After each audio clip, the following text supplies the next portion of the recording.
Hello, my name is Joseph Johnson. I'm the principal cellist of the Toronto Symphony, and you're listening to Talking Blues.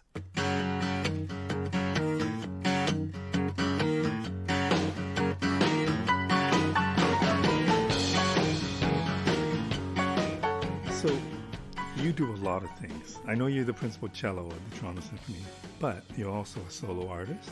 You're also a teacher. I think you play chamber music with a bunch of people. Yes. Do you think of yourself, number one, as the principal cellist of the Toronto Symphony?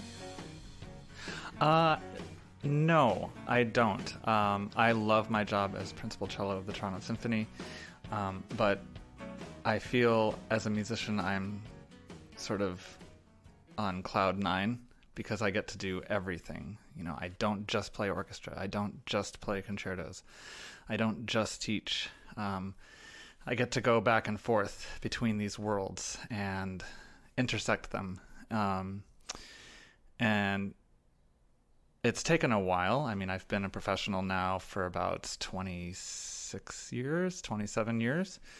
But it's wonderful for me to say, go play a 3-hour rehearsal with the Toronto Symphony on a Monday morning, and then hop on the subway, go down to Museum Station, get out, and walk into the Faculty of Music building at the University of Toronto and teach for 4 hours, and then have my studio class on Monday night. And then, you know, maybe later that week I'll be rehearsing a chamber group for a concert that I have. And it's all encompassing, and it keeps me motivated. I never get bored. I never get tired of one thing. Is it unusual? Like, are there a lot of people in the symphony who would just do the symphony and nothing else? I don't think anybody in the symphony just does the symphony. I think every musician in the symphony has different passions, maybe outside of their instrument, whether that be teaching or playing or nothing to do with their instrument. But I find that most of the musicians in this orchestra are really passionate people about a multitude of things. I just happen to sort of be a total cello nerd. I just love being an all-around musician, I guess. And that's what's really fun for me. Now, when you say total cello nerd, do you do anything? I mean, I know you do other things than music, but do you have other interests that you consider to be hobby other than music? Yes, but I can't do any of them here in Toronto. So I love being in the ocean. I love scuba diving or snorkeling or swimming, just being in the water, paddleboarding, you name it, which is why I go to Hawaii every year for vacation. The reason I go there is, the obvious, which is that it's a great place, but I worked there for a year in 2008 as a guest principal cello of the Honolulu Symphony, which no longer exists. But I was there for a long time. I met a lot of people. I fell in love with the islands. I fell in love with the water. And that's where the love of water comes from, or was it before that? I think it was a little bit before that, but I mean, I was a swimmer as a kid, and but I think as an adult, that's when it really started. And you know, swimming in Lake Ontario is not fun for me. It's too cold and you can't see anything. So yeah, any chance I can be out there is it's very liberating. It's very quiet when you're on the water. You're just by yourself, and there's a whole nother world underneath us that, you know, a lot of people have no idea exists, and I'm just fascinated by it. Mm-hmm. Slightly terrified as well, which is good. I mean, it's crazy to think how little we know about what's underneath the water. Right. Right. I mean, there's so many species that we probably never come across. Well, it's interesting. Throughout this whole pandemic, I think every musician friend of mine that I know went through a deep, you know, philosophical reckoning of, okay, if this is all going to go away, what else could I do? Like, what could I realistically do with my life? So did you actually think that this could all go away? Well, there was a long time when we were not playing any concerts. And I mean, obviously in the early age of the pandemic, nobody really knew how long it was going to last or what was going to happen. So I think it's something that we think about anyway, but this multiplied that. And I came to the conclusion, sadly or amazingly, however way you want to look at it, that I can't do anything else. I don't want to do anything else than what I'm doing. But I did sort of explore some marine biology degrees and jobs that would put me on the water or help out the environment, the ocean environment, and possibly be able to live somewhere that's around water.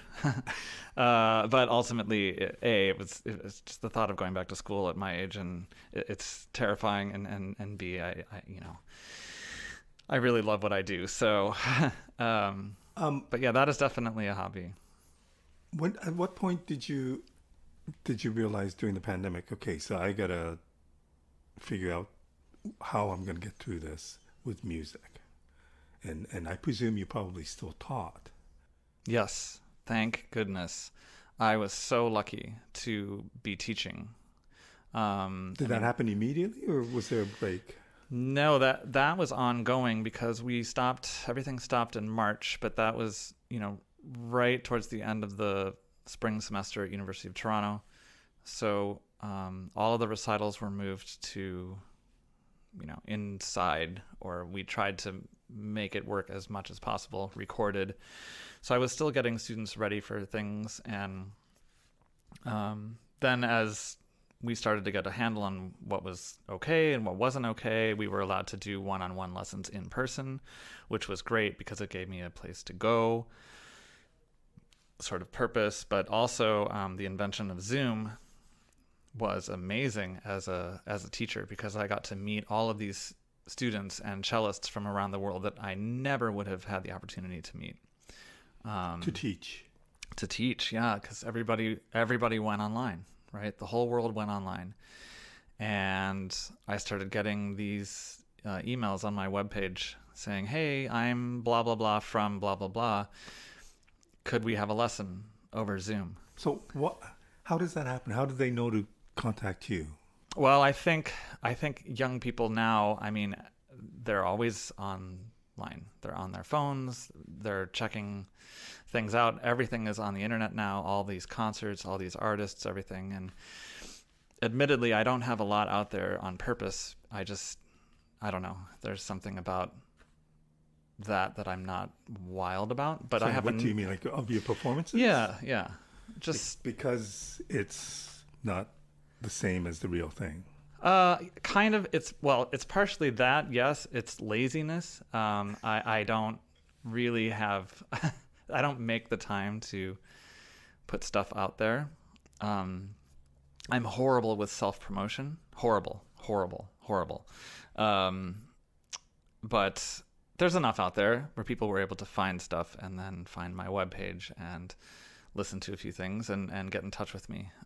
Does that come more from, I know you do some featured cellist work, you do some like solo work, you do some chamber music, or does it come from the fact that you're the principal cellist from the TSO? I think it's everything. It depends on what people are looking for. So, but you can find, if you dig deep, you can, or not deeply, but, yeah, it's funny how every once in a while I'll get an email from somebody with a link to something that I had no idea was out there, which is hilarious. At this point, it's impossible to control, right? What's out there. It's funny. I just gave a concert playing Dvorak Concerto a week ago. This is in North York? Is that with North. And I was having a really good time, and I was actually thinking about this conductor, Michael Morgan, who was a mentor of mine growing up, and through my adult life. And we had done the Dvorak Concerto a few times with different orchestras, and he passed away last year. So I was thinking about him in the second movement of the Dvorak, and I was having this while you were playing. while I was playing. I was having this wild, out of body experience, which I never have. And I was just thinking about him and my relationship with him, and I met him when I was 14 years old, and I just started getting emotional, and I started actually crying, but not with tears down my cheek crying, but definitely my eyes were moist. And I thought to myself, okay, you've got to stop this or else you're going to lose it. And, you're in the middle of playing right now. So I tried to come back, and I opened my eyes, and then I saw somebody in the front row with their phone up recording me. And it really bothered me. It just took me from one extreme of like this incredible moment that I was experiencing and whatever to this slight feeling of invasion. And I don't like, I think it's just inappropriate to be recording somebody when you're 10 feet away. I mean, it would be like me coming to somebody's place of work and just holding my phone up in front of them for 40 minutes and Right. videotaping them. And it's different. It's not a rock concert. It's like what we're doing is, it takes like incredible precision, and I don't know, it just took me out of that. And then I was getting annoyed that I was annoyed. But my point being is that you just can't control where things go, right? So who knows what is going to happen with that? Like, is that going to go online? Is it just going to sit on this person's phone? I don't know. See, what fascinates me here, just hearing that, is that you're doing this amazing classical music piece, which I presume is not easy. It's quite complicated. And you have to focus in on playing with it was an orchestra, was it not? Correct. So, and you're the featured guest, so like you're the focus. And there's a lot of attention being paid to you on a difficult musical piece. And you're thinking about your teacher. You're like somewhere else.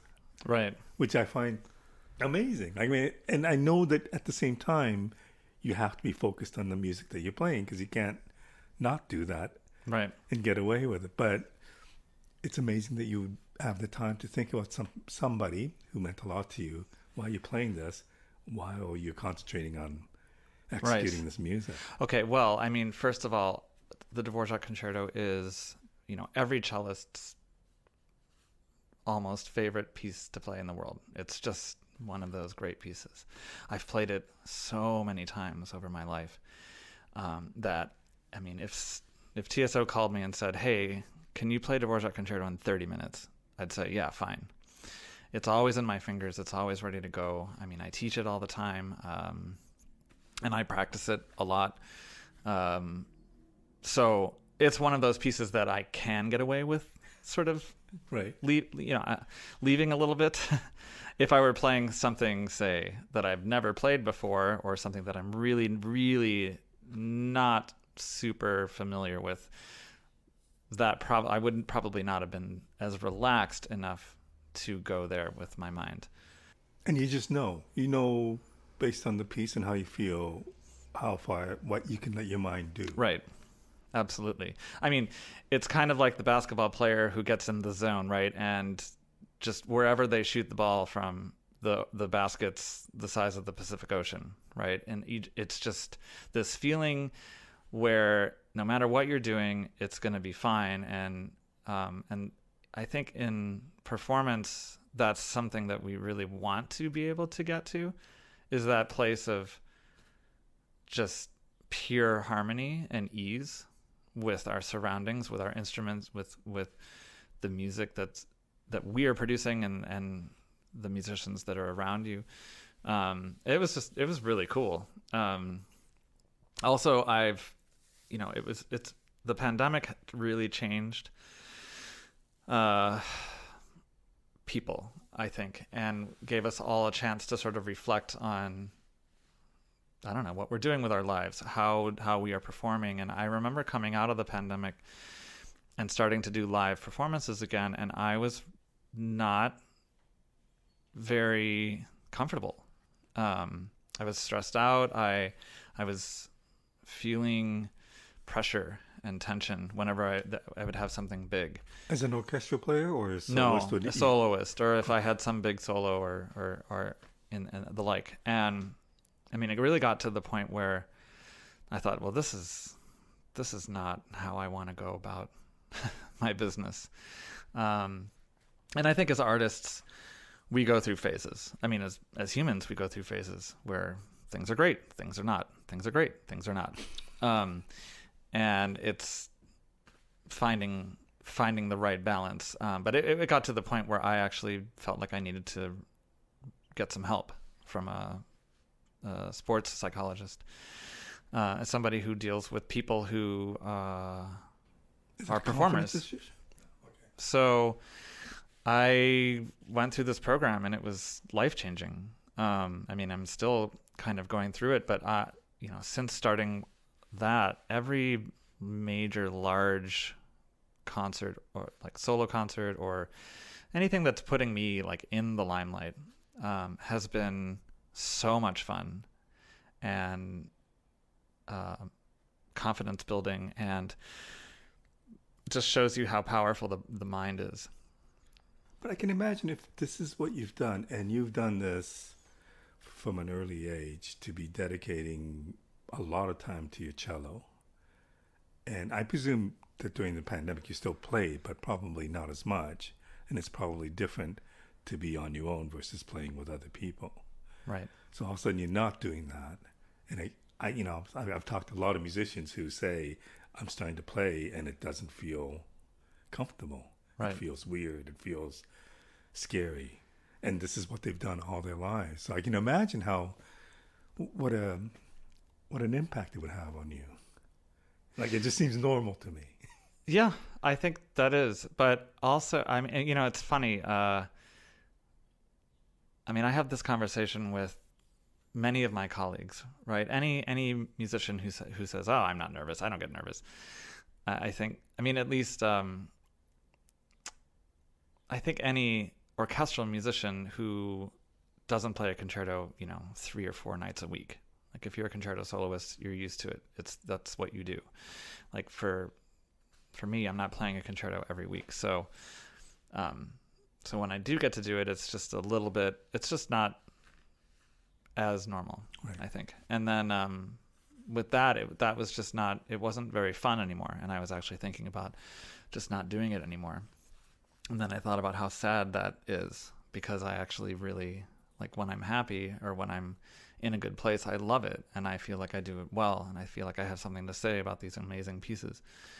And what a shame to just stop doing that because I'm afraid, right? I'm afraid of whatever. And I'm teaching this. So, but it's a good lesson for my students to say, hey, look, I'm vulnerable too. I go through periods where I don't feel very confident or anything, and then you have to work on it. And I think that resonates with my young students and people who are looking up to me, and just saying, like, hey, it's okay. We all go through anxiety, and it's how you manage that. That's the most important thing. How do you think your students were affected by the pandemic? So I think my college kids and my high school kids were able to practice more. I think this is from my perspective, right. They seemed unfazed. If anything, it was nicer because they didn't have all these extra classes and things to go to. They're already online all the time. So being able to have lessons on their phone or, on their computer was just like, yeah, this is great. I don't have to go to school. And so they really thrived. I have some older students, though, like when I go teach at the New World Symphony in Miami, and they are post-college but pre-professional, and sort of down there, like getting ready to take auditions and, get that break. And then all that stopped. Right. And I remembered having a master class with them over Zoom, and they were struggling because they weren't in school and they don't have auditions to take and they're unemployed.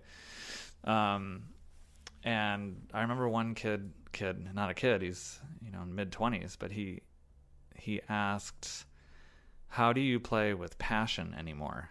And it just, stuck a stake through my heart, because he was right.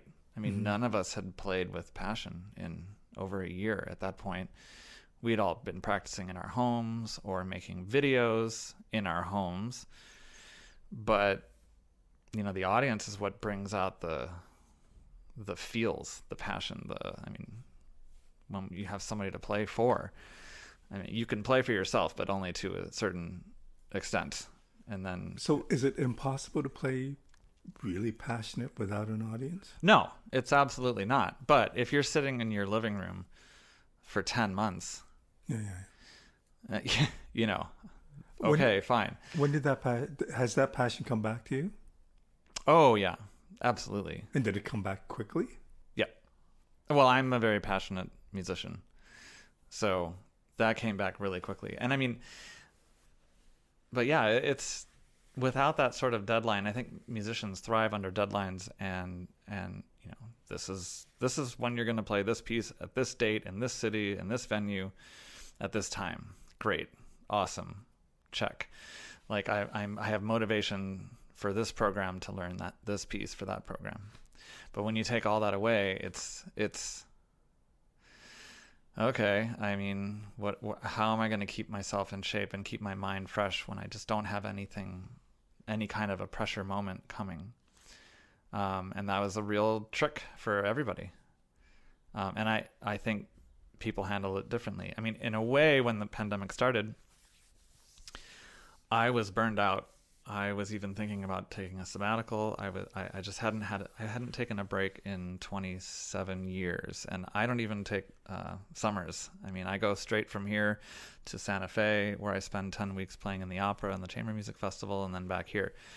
So I was ready, and I did throw my cello in the corner of the living room for about 3 weeks when the whole thing started, which I've never done in my whole life. Were you good with that? Like, was that... Oh, yeah. It felt great. My body was so happy. My mind was happy. I was able to just sleep and rest and recover. Did you think about music at all? Yeah, I thought about it. Did you listen to music? I don't think so. I don't normally listen to music anyway. I always find this fascinating. Well, just because I'm around it all the time. I need my ears need a break. I even when I'm on a long road trip, I usually don't listen to anything. It's just, I love the silence. Or if I do listen to something, it'll be talk radio or a podcast or something like that. It's funny, like if I'm with my partner and we're driving a long distance and then he's driving, he always wants to have music, and I'm like, really? Do we have to? Really? Okay, so you work with so much music, and I get that. Is there anything other than classical you would listen to? Oh yeah, of course, absolutely. I mean, when I grew up as a kid, I used to listen to like a lot of heavy metal, like hair bands. Give me some examples. Like 9 Inch Nails and Metallica, and I'm dating myself. Oh no, Michael Jackson. Did you appreciate the Metallica working with the San Francisco Symphony? Oh, that was cool. Yeah, that was really cool. Yeah. No, and I so I'll go to the Danforth a lot with my partner. We go see concerts. He's the one who kind of gets me to go venture outside of my normal classical world, which is great because I learn a lot, and I can. What do you learn? What do you just observe? See some performers and see their energy and see, whether they are into precision or if they're more into just improv and letting everything just kind of go, or some artists are really great recording artists and maybe not the best in person, and then some artists you're just blown away live. It's Christine and the Queen. We saw her at the Danforth, and it was maybe the greatest show I've ever seen in my life. Wow. Like on any genre. I left that show just thinking I had just seen something so special, that I felt like lucky to be in a room that small with an artist like that. And I mean, the show was just mind blowing, incredible. Now, can you take whatever you witnessed, whatever you felt, and kind of apply that to what you do? Yeah. I mean, yeah, I want walk-on music when I come out and smoke and lights and that would be great. Well, could you change outfits? Yeah, sure. That'd be great. I mean, but certainly not. It would have to be not with a TSO. Not with TS, and it would take a lot of effort. And someday maybe I'll do that. I think that would be really fun. Does the formality of classical music, does it not frustrate you? But there is a certain etiquette associated with classical music. I think half and half. I think there's something really cool about the formality of it. Like coming in and just seeing a full symphony orchestra on stage it's really neat, and like the splendor of the concert hall. Like whenever you go to in North America, you've got Carnegie Hall or Severance Hall in Cleveland, and in Europe, of course, all of these great halls, and you walk in and the lobby is just amazing. And then, there's something really regal and cool about that. I love it. I love the theater, the pageantry in a way. Personally, I would love to get rid of the tails. I think that's pretty antiquated. I think wearing all black or suits or something like that is a little bit more with the times, and still looks good, but it's a little less bougie. That's my opinion. I never wear tails on my own when I'm playing. I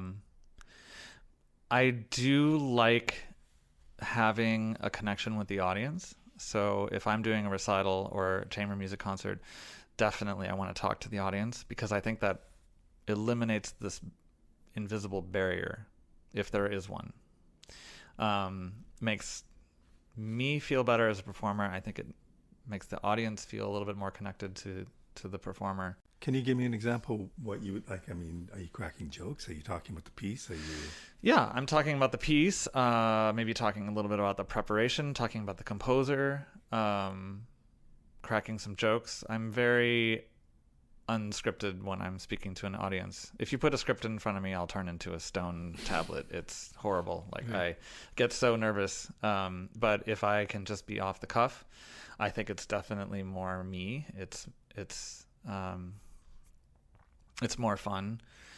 And as an educator, I mean, I think it's fun to educate the audience on something that they're hearing, like a Benjamin Britten unaccompanied sonata, which most people don't know about or listen to. And I think if you just go out and plop down and play it, people are not going to understand, like, why did he write this? Who was Benjamin Britten? What kind of life did he have to deal with, growing up? And talking about the form of the piece, I think it helps people listen to it and understand it more, and understand what I'm thinking about when I'm playing. So that's at least my philosophy. I think in the orchestra it's hard to get rid of that, just because it's such a large audience and it's such a a large amount of people on stage. Do you get to know your audience? Yeah, it was interesting after the pandemic and we started coming back and giving concerts.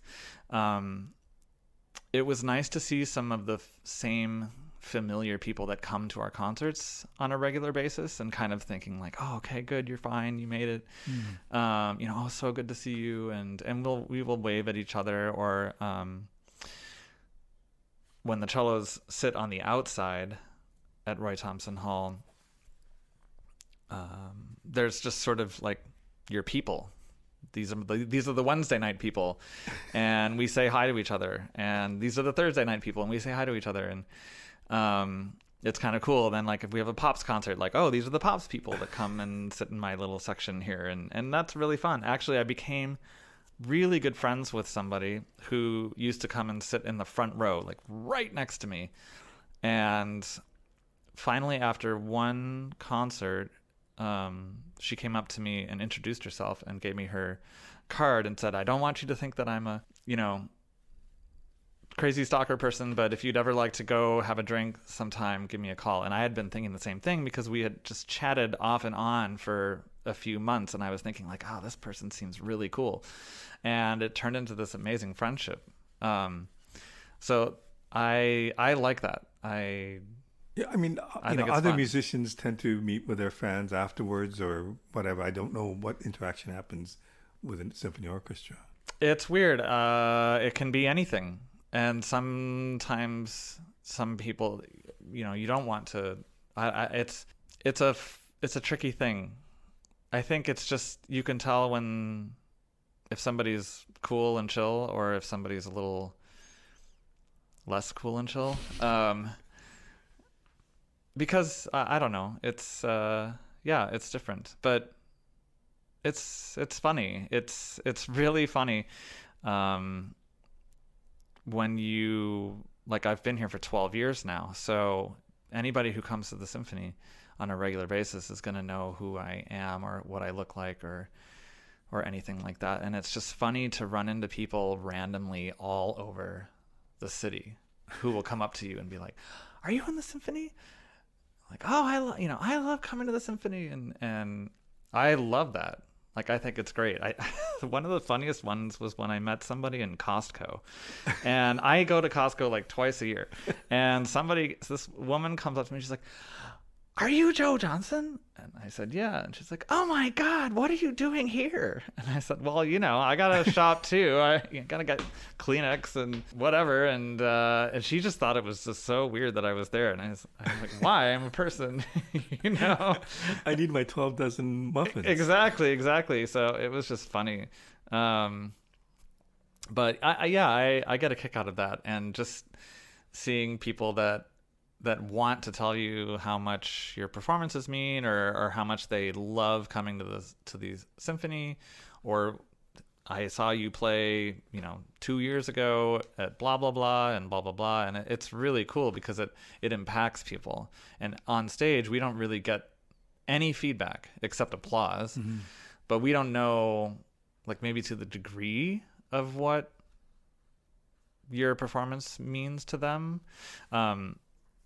At one concert in particular, I remember I was playing the Barber Cello Concerto on a tour, and I was in Russia. We had done a tour of the States, and then we were doing a tour of Russia, all these cities, and we were in Kazan, and I played, and afterwards, and everywhere I went, I had an interpreter with me that just followed me everywhere I went in Russia because I spoke Niet Ruski. And this woman came up, and she was really clearly emotional and said through the interpreter that her daughter was a cellist and that they had bought the tickets 6 months prior and were really looking forward to the concert, and then her daughter died in a car accident. And she wasn't sure if she was going to come. And then she decided that she would come because she knew that her daughter wanted to come, and that she was so moved by the performance, and that she spent the whole time thinking about her daughter. And the fact that she was able to tell me that meant a lot to me. And I mean, and this was 20 years ago at least, and I still remember that. But she could have just gone home, and I would never know. Right. And I'm sure that happens with a lot of people, with a lot of different artists, whether you're classical or, especially rock musicians, which can be very nostalgic if you follow a band for decades and, I saw them in 1990, whatever, at Wembley, and I don't know. It's just, music makes you think of things, right? And it makes you think of your childhood. It can make you think of your, like, different periods of time in your life or loved ones or. That's a pretty heavy thing, though. Yeah. Yeah. But that happens a lot. It's amazing. Yeah. Like, a lot. I wish now I wish I would write down everything. I have kept cards and emails that people have written to me about, say, a performance or, you know, an ex-student or something that, yeah, you just, it's a way of living where you leave an impact on people, which I think is pretty cool. So It's very cool. Going back to something you said about before the pandemic and how you had almost felt like you were burnt out, that you were working constantly, and then when the pandemic happened, you had a chance to take a 3-week break. well, or even more, but yeah, Yeah. total, yes. 3 weeks away from your cello. What is it about you that's driven like that? Like I get it from my father. Okay, but this is your doing, right? Like it's not like you're forced to do all these things. Right. This is because you love what you do and you pursue them. Yes, it's probably a topic for a psychologist somewhere down the line. And I mean, all of my friends and colleagues do think that I work too much, and I probably do. My brother thinks I work too much, and my mom worries about me. But my father's the same way. He's kind of a workaholic. But I like it. So it makes me feel relevant, and I just yeah, if I'm pausing too long, I get a little antsy, and I think that's just the way I've developed my life. But I can relax, and I do take vacations, and I do realize that it's important to stop. Do you know when? Like, because there must be times when you're just pushing yourself. Yeah, but there are times when I know I can just take a week off and go. Usually I have to go out of town. If I stay in town, I'll get roped into things. So if I'm gone, then I will actually turn off, and it's nice. But your life is not something immediate. I mean, you have things happen to you that's planned years in advance. Yes. Right? Like it's... Yeah, I can plan these things. Yeah. So tell me about how you got into... I mean, you said you love doing all these different things. Tell me about the young Joseph who said, I want to become a musician, and what you thought that would be, and what you wanted. What was it? Did you want to join the symphony? Was that the number one goal, or was it to be a solo cellist, or what motivated you in the beginning? I feel like my life has been really easy in terms of I've never had to struggle with knowing what I wanted to do. When I grew up in Chicago, and when I was in 5th grade, my school took me down to see the Chicago Symphony. And I remembered sitting up in the balcony, and I was just like, that sound was so incredible. And I already loved music at that point. My mom was a K-5 music teacher, and my dad is musical, and we always had music on in the house. But I thought, oh wow, that's really cool. I want to do that. And cello or symphony? The symphony, yeah. Cello came through the public schools. I started piano when I was 5, and actually really wanted to be a pianist, more than a cellist. But actually, this conductor that I mentioned earlier, Michael Morgan, he was the assistant conductor of the Chicago Symphony at the time, and was also the conductor of the Chicago Youth Symphony, which is what I was in. And I won the concerto competition on piano of the youth orchestra, and played the Grieg concerto in orchestra hall with the youth orchestra, with Michael conducting my grade 11. And after that concert, he took me and my parents out for lunch the next week, and he said, okay, you need to quit piano, and you need to get really serious about cello and find a teacher that's going to get you into conservatory. And then listed all of these reasons. Okay, does that make sense to you, that he could watch you play piano and do something great, and then say, you got to get off the piano? Yeah, because, I wasn't taking cello lessons at the time. I was principal of the youth orchestra. Cello came very naturally to me. I mean, I think if you're a really good piano player, I think playing any other instrument is going to be so much easier, because if you think about it with piano, you're reading two clefs at the same time. You're possibly playing 10 notes at the same time. You're playing the melody, the counter melody, and all the harmony. And then you go to cello, and it's like, oh, okay, here's one clef at a time with one line. And it just, I think, mentally, it's a little bit easier. Of course, it's a completely different instrument, and that's a whole thing in itself. But because you could have just as easily not been able to adapt to a string instrument. sure, Right. But he was right, and that was really hard for me because I was so passionate about piano, and I mean, I still love the piano. Do you play at all anymore? Not in front of anybody. So we moved here and I couldn't fit a piano anywhere. So my piano is still back in Chicago. But I'll sneak in some time on the piano at Orchestra Hall or Roy Thompson or at universities every once in a while, or play for my students every once in a while if the piece is easy enough. But I mean, I'm terrible. I can't play like I used to. But yeah, I had a great high school. My orchestra director was amazing. I was in choir. I was in theater. I was the total music theater nerd in high school and had music theater friends, and it was really awesome. And by the time I was a grade 10, I was ready to leave. I was like, okay, let's get going. So by the time I got to college, I was already really serious. And but sorry, you said you were devastated about not playing the piano. How did you get over that? I think I just had to get over it, right? And I think I just had to prioritize the cello more. And it took a few years. When I went to Eastman for my undergrad, and my first year I took piano as a secondary instrument. So I was still getting piano lessons every week, and my jury was pictures at an exhibition and some Rachmaninoff preludes and Chopin etudes or something like that, and they were looking at me like, you're a cello major? Like, what? And even I had a conversation with my cello teacher, first year, who said, I think you really need to focus more on cello and not practice so much piano.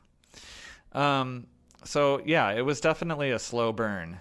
And how long did it take for the cello to become you? For you to become very comfortable with it? Pretty quickly. I think by the time I got into my second year of college, I was very seriously practicing. My routine was I'd go to classes and go to orchestras and go to chamber rehearsals, but then from 7 p.m. to 11 p.m. I would practice every day. And then I just started kind of really getting better at a quick pace. And when I went to Northwestern for my master's, I was also in the Civic Orchestra of Chicago, and I also was given the opportunity to sub with the Chicago Symphony.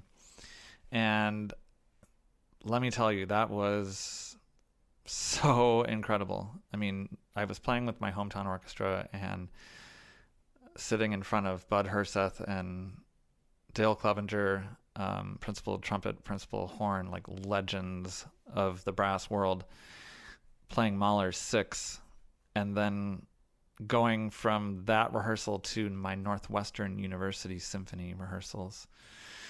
And it was, I was so desperate to get into a professional orchestra that I turned into, I think every orchestra musician says that at some point you have to go a little crazy in terms of your practice and becoming so solitary in your life that you only have one purpose. And so that was my year where I'd be at school at 7 a.m. so that I could start practicing, and then any classes that I had to do was, in my opinion, like a waste of time, because I just wanted to practice to get into an orchestra. I stayed at school as late as I possibly could until the security guards would come and kick me out, and then I would go home and sleep, and then just do that for a whole year. And the Minnesota Orchestra, which was my first orchestra that I performed in, and it was also my first audition. But I had heard them all the time on National Public Radio when I was at Eastman. I knew they were really great. I loved the string sound that they had, and they had a cello opening, and so I went for it. And I was crazy that year. Like for 4 months or 3 months, I was practicing like a fiend so that I could get into that orchestra. But the focus was definitely playing in the orchestra. Yep. Nothing else. Totally. I mean, I did play some concertos, and I liked playing them, and I think my teacher wanted a different path for me, maybe. I think he was more interested in me like trying to become a soloist, but I don't think that was really in my blood. What would be the difference? Because I would imagine you would have to work even harder to be a soloist. Well, it's interesting. I think sometimes, I mean, if you're a great player, you can be a soloist or you can be in an orchestra. I think there's a lot of soloists out there who are, they're okay. But I don't know if I mean, to be truly, truly great, I think there are levels, right? And we all know who like the really great ones are. And then, yeah, I think being a soloist, I don't think it's the playing that's hard, because, you're not playing a lot it's not like you're playing 100 different pieces every year.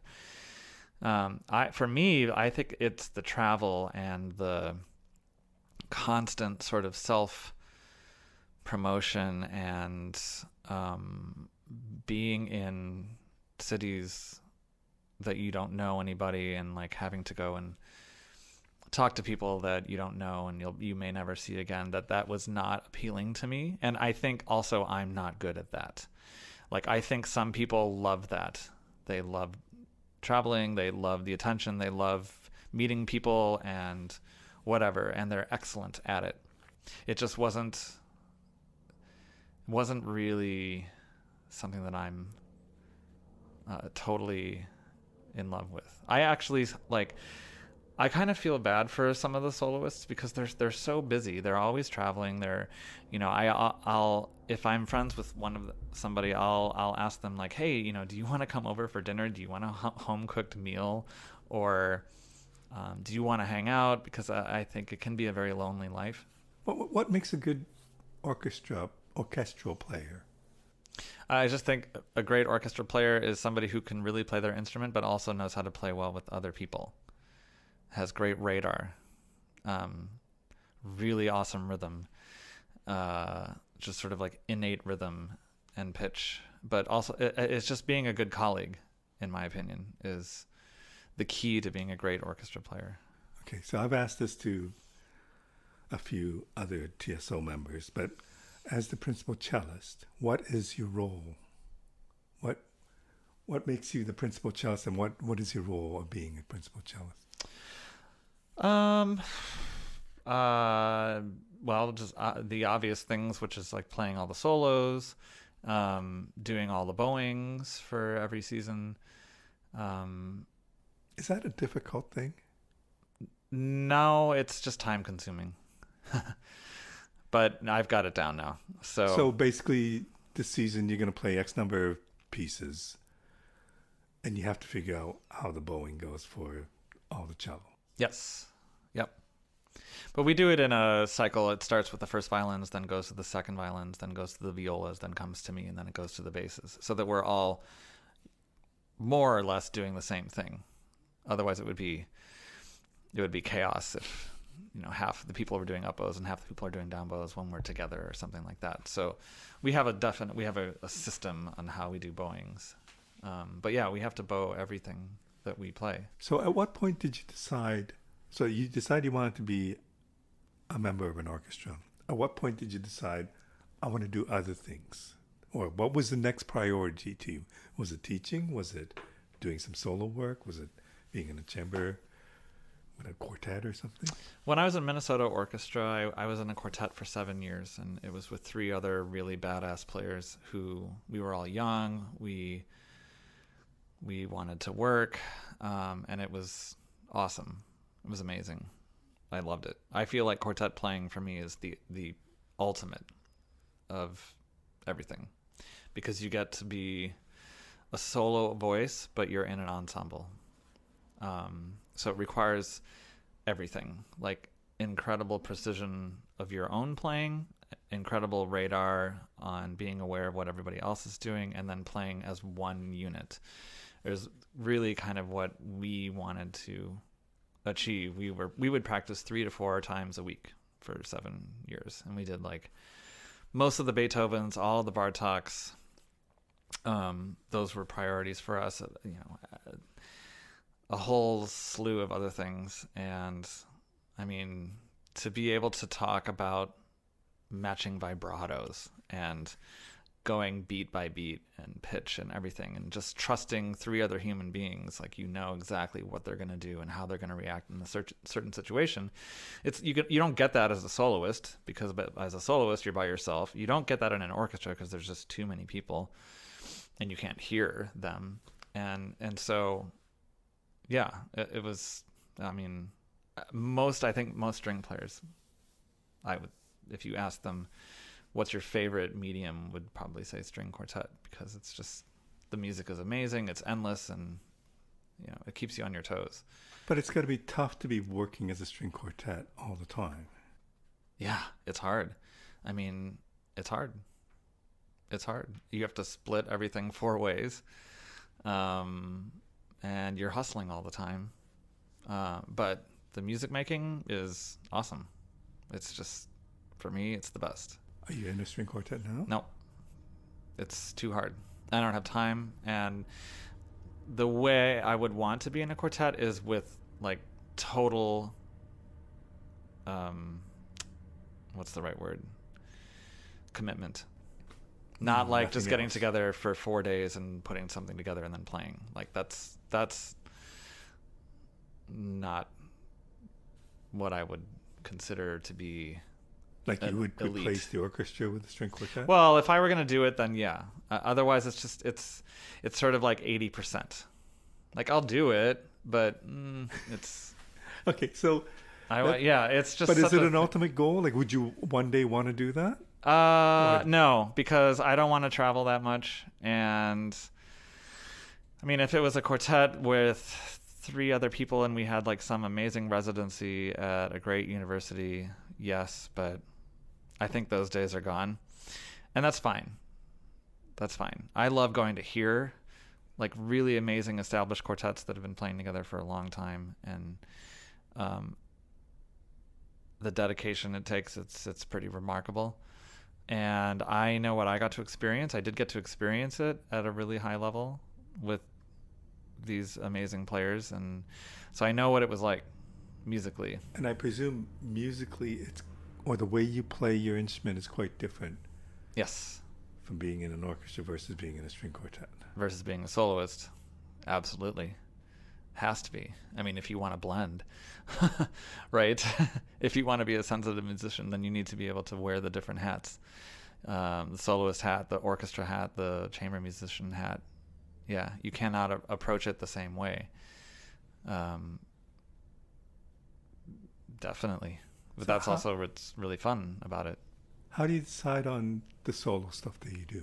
Like, how much do you seek out because you're conscious of the fact that you have limited time with all the other things that you're doing, but you're still out there doing stuff? How do you decide, next year I'm going to do this, this, and this? A lot of times I don't decide. It'll be an orchestra that says, hey, can you come and do blah concerto? And you say, sure, okay, if you want to do it. Sometimes you have some input, and that's nice. But a lot of the times, some of the stuff that I want to do now, like nobody wants to do it because the conductors don't want to learn this concerto, and they don't have time to rehearse it, and it needs to be something that's going to sell tickets. So there's all kinds of factors that go into it with choosing concerti. Okay, so if somebody says, hey, we would like you to come and play this, what does that usually mean? How many rehearsals, how much lead time of your own time to rehearse, and then how much are you actually rehearsing with an orchestra? Well, you don't get a lot of time rehearsing with the orchestra. Maybe 2 rehearsals, maybe. At that day or 2 days prior to the gig? Yeah, maybe the day before or 2 days before. It depends on their schedule or my schedule. Sometimes it has to be the day of, which I don't like, but that's the way the cookie crumbles. Yeah, and conductors conductors don't want to spend time working on the concerto. They want to spend time working on their symphony or whatever their main thing is.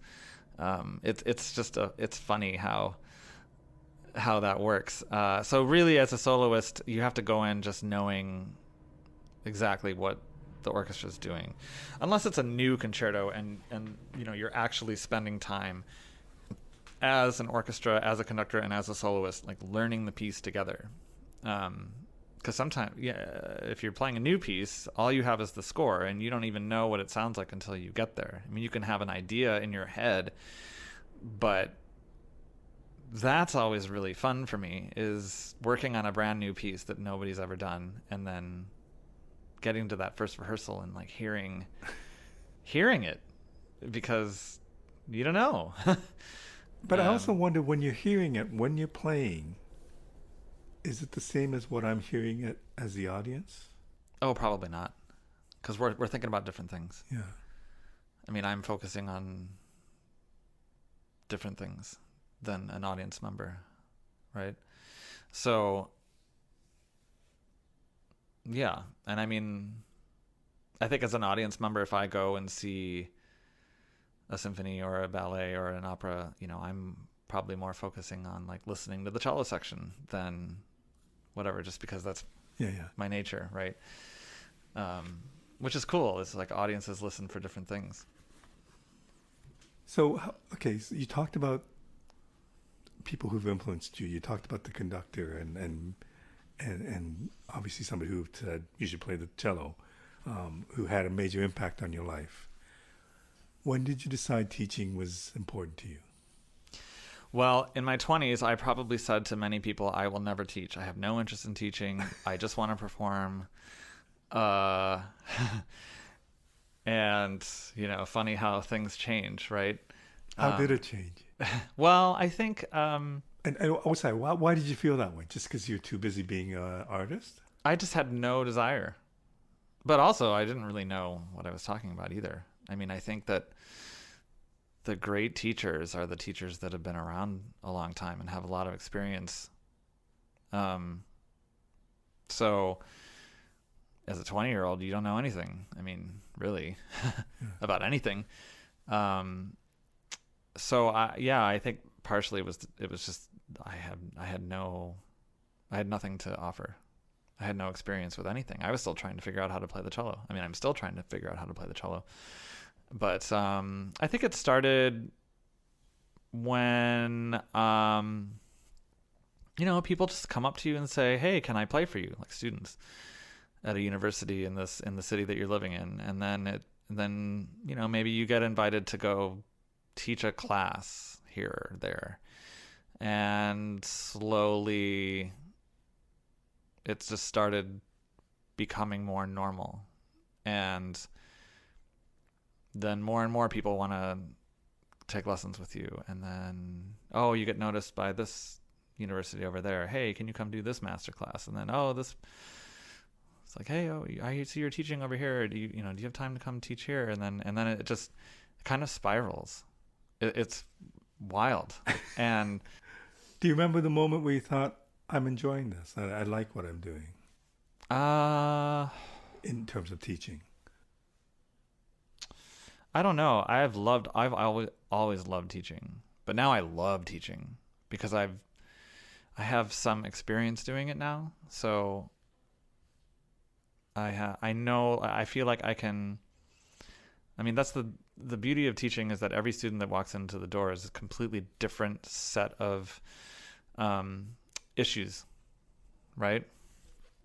And it's finding out how to get that person to believe in what you're saying, and you have to change approaches, and you have to change techniques and tone and everything, and it's just wild. It's Now, if I teach for 7 hours in a row, it just goes by like that. It's gone, done, and I'm jazzed. I'm wired afterwards. Are we talking like 7 1 hour Yeah, sessions? yeah, and just it's really you just get pumped up because I don't know, you're constantly thinking, you're constantly analyzing, you're constantly trying to figure out, okay, how am I gonna make this better? How am I gonna help you? So I love it. Love, love, love, love. What's the greatest reward of teaching? Just seeing like my students' successes. And it doesn't necessarily have to mean, winning this job or winning this competition or any kind of thing like that. It's just improving or having an aha moment or having a revelation about, oh, I've figured out how to do this fourth finger vibrato finally. Or, oh, I just had this amazing recital that I didn't think I could do. Or anything where you're elevating yourself and pushing yourself beyond what you thought you could do, and then getting that feedback from your students. It's great. And at the university level, it's really amazing. Like for undergrads, you get these students for 4 years, and I mean those are really important years in anybody's life, right? And you're sort of the central figure in their lives, so you matter. Everything that comes out of your mouth matters. And I always get very emotional when a fourth year plays their last recital because I know that they're done. And you think about like the first lesson when they were a first year to where they are as a fourth year, and the amount of growth, not only just on the cello, but as a person. It's pretty overwhelming.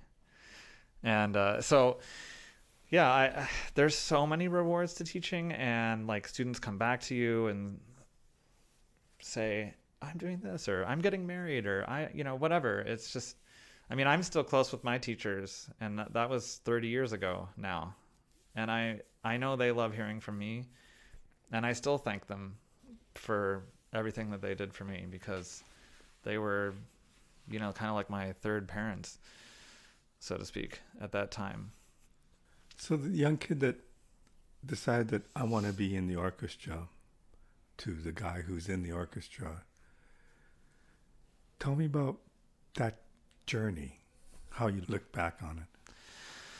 I don't know. It seems like it was yesterday in a way. Do you have lots you still want to accomplish? Like, do you have goals? Yeah, I mean, I do. I wanna keep getting better. I want to keep helping people. I mean, I think now my passion really is more in teaching. I mean, I've kind of accomplished pretty much everything I've ever wanted and more in playing. I'm still trying to get better. I do have some playing goals. Like I want to play all the Bach suites, which I've never done in one sitting, or one long concert, right? Or which I'm going to try to do next year. I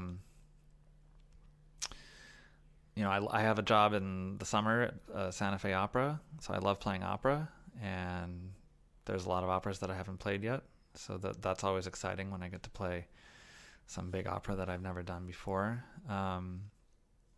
But yeah, I think more. I'm always trying to get better in everything that I do, whether it's performing or teaching and learning. I think if I give up on that, then I'll be a little nervous. But yeah, that's why I love living here, because there's so many great players in this town. There's so many great teachers here. There's so many great musicians, and everybody's really supportive, that you're just like constantly surrounded by all these really awesome people, and the students too. I mean, the students teach you so much. I mean, because you're telling them to do these things, and then when you are actually playing the piece yourself, you're like, oh right, I I have to do that. I have to shift slowly here. Joe, come on. So, yeah. One thing we didn't touch upon, when you auditioned for the Minnesota Symphony and you got it the first time, you didn't expect it, right? Right. So I can't imagine how difficult that is to be competitive in auditions, to go where there's many, many other cellists who are going for the same job as you. Right. Or when you came to Toronto, I presume it's the same thing. There was an audition process. Right. What is it about that process that you were good at? I mean, have you auditioned for a lot of places and not succeeded, or? Yeah. I haven't auditioned for a lot of places, but certainly I've auditioned for places that I didn't win. And how do you deal with that? Well, losing sucks. But it's also a really great motivator, and you can either deny and just say, "Oh, it's not my fault, it's their fault," or you can look in yourself and say, "Okay, what could I have done better?"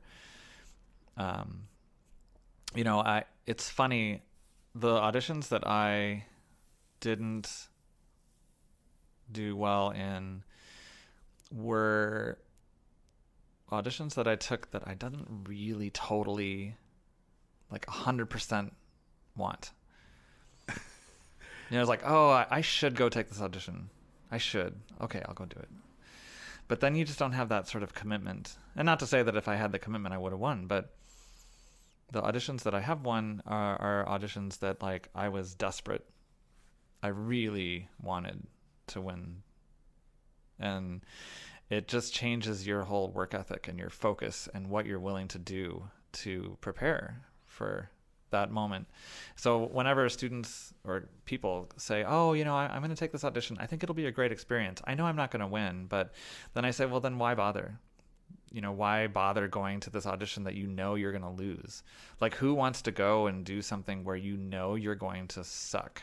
Mm-hmm. What's that going to do for you? Just give you more of a negative psyche for your next audition?" So it's so competitive. It must be tough for you to teach your students on how to audition for an orchestra. Yeah, but I mean, I think if you're going to go for something, then you should win. You should go to win it, not just experience. Not just to show up. I mean, I don't know. I don't get that. Maybe that's something that I have to think more about, because I hear it a lot where people are like, "Oh, I want to go and just for the experience." Maybe there is something to that. But that's just not how I see it. I just think if you're going to go for something, then you need to feel like you're on that level. And if you don't think you're going to win, then you should get better until you are at the point where you feel like you can compete. I mean, nobody knows if you're going to win, right? It's such a subjective thing. You can go to one orchestra who might love the way I play, and then I go to another orchestra and they'll be like, "Oh my God, no way. We could never hire that person." And it's different. And that's the way it goes. And what I always tell my students or people who are playing, I'm like, look, once you get into the final round, it's completely personal. It's not like you can have 5 people in the finals and everybody there could easily win the job. Then it's just like, okay, which one fits our orchestra and this particular committee or this particular music director? It has nothing to do with oh, can you play or not? It's just, yeah. So it's very interesting, the audition thing. I used to thrive on the competition, to be honest. I loved it because it was, for me, auditioning, you have this list of excerpts and you're either playing the excerpt right or wrong, and there's nothing in between. So it was this great battle with myself. Nothing improves your playing like a great audition or a competition. It's this weird pressure that doesn't exist in any other form. It's true. You've talked about how much you like being in the orchestra. You talked about how much you like the city and all the great musicians. At this point, are you thinking that this is where you'll stay? Or do you have, in your mind, you think, oh, one day I'd like to play for this symphony or this orchestra, or do you not think that way? I think at this point in my life, I'm not really thinking about which orchestra I would go to next because I'm pretty happy here, and I mean, you're kind of ingrained in there. yeah, it's gonna take something kind of monumental for me to leave here. Um, I'm thinking that if I were to actually leave here, it would just be some great university job somewhere else, or some small liberal arts college In Hawaii. Hawaii. So I don't know. No, but at this point, I have no. I feel like, I mean, I've lived in Minneapolis, I lived in Milwaukee, and now I lived here. I mean, the life of a musician is never set in stone. I believe mine surely isn't, because there's always options to go somewhere else. Like, is Europe, and is there a difference between North American and European orchestras? Oh gosh, yes, yeah. And I'll never move to Europe at this point. I'm too ingrained in North America. Not only just I mean, it's you lose all of your contacts, and you have to start all over networking, and I'm too old to deal with that. I love Europe, but I'll go visit, but to start over, and I mean, I just know so many people all over Canada and all over the US that it would be crazy for me to do something like that. It's just too far away. yeah. I like it over here. So we'll see. I might stay here forever. I might leave in 2 years. I mean, who knows, right? But I noticed that they're all cold places. Why is that? They're all cold places. Yes, I complain about this every winter. Every winter. I've never lived in a warm city. That is a goal. I do want to live one winter cycle somewhere warm in my life. I think this is achievable. Yeah, someday that will happen. But this is why I try to schedule as many of my out of town things in southern warm cities during the winter as possible. So like when I'm teaching at New World in Miami, like, hey, could I come down in January or February? And like, oh, you want me to play a concerto? And oh yeah, sure. Can we do that in February? Just find these nice festivals and warm climates and just escape a little bit. I don't like winter. I like snow, but I like that more in mountains or places where it's beautiful. And it's also schlepping a cello around. Let me tell you, it is not easy to schlep a cello around for your whole life. And when you're dealing with snow and sleet and the subway and everything, like I fly. I hear flying almost is hell. Never. I never get to fly without my cello. And so when I do fly without my cello, I feel like a newborn baby. I'm like, oh my God, this is so tell me amazing. how that works, because I've heard nightmares about cello and flying. Well, it's actually, if look, it should never be a nightmare if you're following the rules. This is, you see these stories, and then, but you gotta peel behind the curtain, and it's very rare that you get the rogue airline employee who's like, no, you can't take the, it's usually something that you have done incorrectly. So I have never been kicked off an airplane with my cello. Okay, so you have a cello that's from the 1700s or something, Yep. right? Do you have more than one cello? Or No, that's enough. Okay. So you travel with this thing. Right. Do you buy a second seat? Yes. Do you buy a seat for your cello? Yes. So you always I am always in the middle seat. I am a middle seat guy. That is the bane of my existence. The cello gets the window. I get the middle seat. The cello gets the window just because it's safer that way? Well, it's a rule, because if there's an emergency, you can't climb over a cello. So yeah, the cello always goes in the window. I have to say, Air Canada is amazing with cellos. Amazing. They are so good. They know exactly what they're doing. They have a great policy for cellists. They are cello friendly. So I travel Air Canada as much as I possibly can. So it's just a matter of making sure you get the two tickets. They know that it's a cello. It sits by the window. Yep. And everything else is easy. Well, yeah. I mean, aside from schlepping that and your suitcase and your carry on, and you feel like, I mean, you got to stay in shape, man, to like carry all this crap around with you. So, because usually when I'm traveling, it's with the cello. I have to carry like a suit or some kind of dress clothes with my dress shoes, and then, it just gets to be a lot of stuff. And so when I'm traveling without the cello, I just realize like, wow, this is how the rest of the world travels, and everybody's so crabby. I'm like, you should just try traveling with a cello for just like a couple decades, and then like you won't be crabby about traveling. Like, you don't have to do anything. But you just show up, if you check in. You can check in online when you're a person.